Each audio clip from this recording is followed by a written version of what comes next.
শুভ নীল ষষ্ঠী বন্ধুরা, কেমন আছো সবাই? দেখো আমাদের এখানে নীলের পুজো চলছে। ওটা হচ্ছে চড়ক গাছ, ওই গাছে উঠে গেল মূল সন্ন্যাসী। উনি ওখান থেকে ফল ছড়াবে এবং ওনার যে ছোটোখাটো সন্ন্যাসীরা রয়েছে তারা নিচ থেকেই ফলগুলো ছড়াবে। দেখো কত বাতাসা আছে। প্রথমে ফল ছড়ানো হবে, তারপরে ওই বাতাসাগুলো ছড়ানো হবে। তোমরা কিন্তু অনুরোধ রইল পুরো ভিডিওটা দেখো, আশা করি খুব ভালো লাগবে। আর যারা যারা দেখোনি, এই প্রথম দেখছো, অবশ্যই সাবস্ক্রাইব করে রাখবে আমার পেজটাকে। এরকমই আরও অনেক অনেক ভিডিও পাবে আমাদের গ্রাম বাংলার যেসব অনুষ্ঠান, কালচারাল ভিডিওগুলো সবার প্রথমেই পেয়ে যাবে। তো এখানে যে ফলগুলো ছড়ানো হবে তোমরা দেখতে পাচ্ছ, অনেক ফলই ছড়ানো হবে। এই এই যে নিয়ে এসেছে ঝুড়িতে করে, এরকমই 4-5 বার ধরে ওরা নিয়ে আসবে আর ছড়াবে এইভাবে।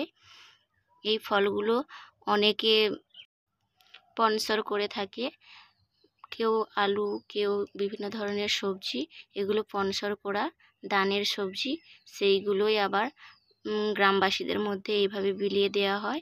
এই সবজিগুলো গুঁড়িয়ে নিয়ে যায়, নিয়ে গিয়ে রান্না করে খাওয়া হয়।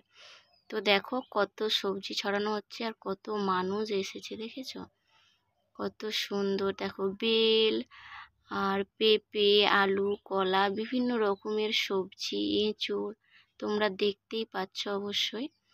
দেখো কত সুন্দর। বন্ধুরা আবারও বলছি, অবশ্যই পেজটিকে সাবস্ক্রাইব করে রাখো।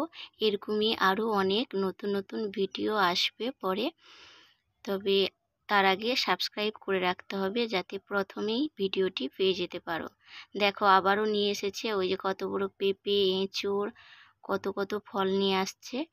ওগুলো সব ছড়ানো হবে, কুইন্টাল কুইন্টাল ফল।